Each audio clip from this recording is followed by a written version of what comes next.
Hey, welcome in. It's Roger with you. In today's lesson, I'd like to talk to you about how to practice. Okay, as you would imagine, this is a very, very deep subject. Okay, and there's a lot of different thoughts out there in the air about how to practice what we practice. But here's a few thoughts for you.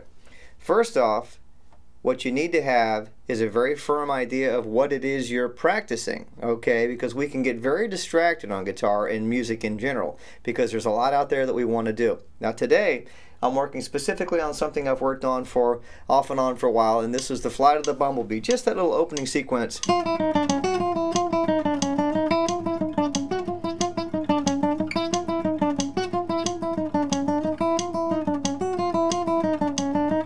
Okay? I've just never really gotten very fast at it. I would really like to play that thing a million miles an hour. So what's my process? Well, first off, my process is, and your process should be too, for starters, at least this is one way to look at it, that you've got to know the thing you're trying to practice. What I mean by that is you need to be able to play the thing, whether it's a lick, a riff, an intro, a solo, a strum pattern, a downstroke palm muted thing and drop Z tuning, whatever it is. You really need to know exactly what it is. Here's the thing I'm trying to practice today. It goes like this.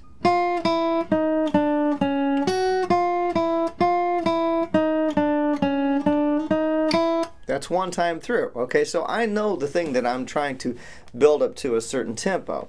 The next thing I'm going to use is I'm going to use my metronome. Okay, now I've got a drum machine here, but any metronome will do. That's 90 beats a minute right there. Okay, I'm going to play this as 16th notes. 3, 4.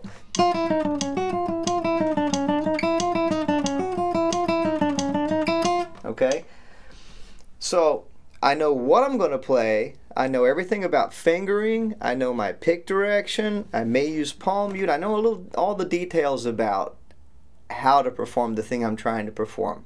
The next thing you need to be able to do is acquire enough proficiency to be able to play the thing perfectly at some tempo. Okay? Not start slow and pick up speed or start fast and slow down, but you need to be able to play the thing in its entirety at some beats per minute. Even if it was this slow,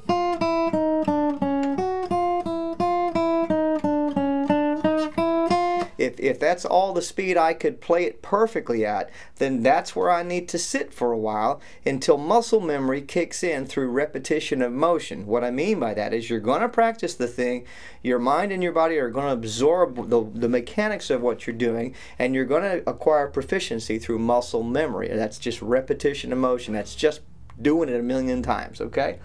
The next thing I'd like to mention, and this is very important for me because I'm pretty scatterbrained and I can go off into a million different directions at the drop of a hat.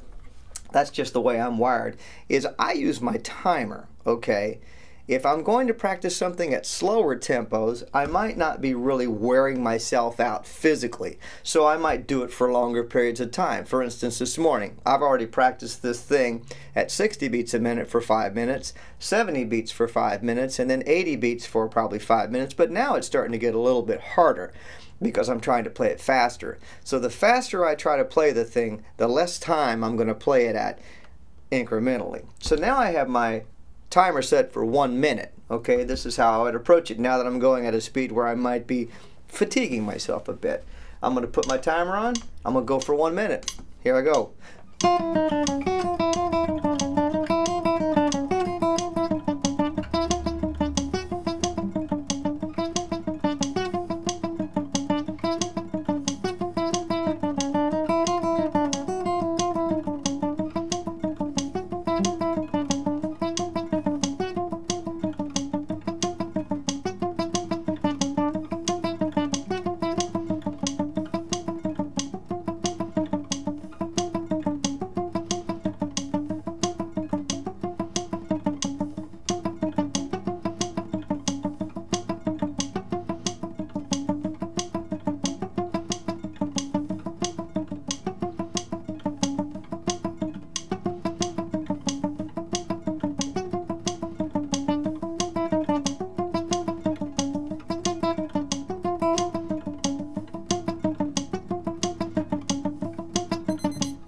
Okay, so that's a solid minute at 90 beats a minute, 16th notes.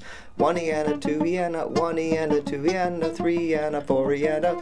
So I like to say that you either can or you can't do the thing, okay? There's not any room for this, I can do it 1 times out of 10 type of a thing. You really want to practice the thing to where you can do it 100% correct, or at least stay 95% correct, so that the times when you mess up, you might be able to just kind of continue on and not let anybody know you stumbled and fell.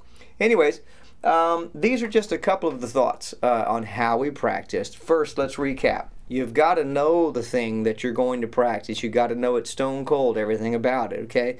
If it's a long piece of music, then cut it up into smaller segments. Cut it up into small bites that you can handle and practice it segmentally until you can append those segments together into the whole piece of music. And then you would, of course, want to practice that collectively from beginning to end.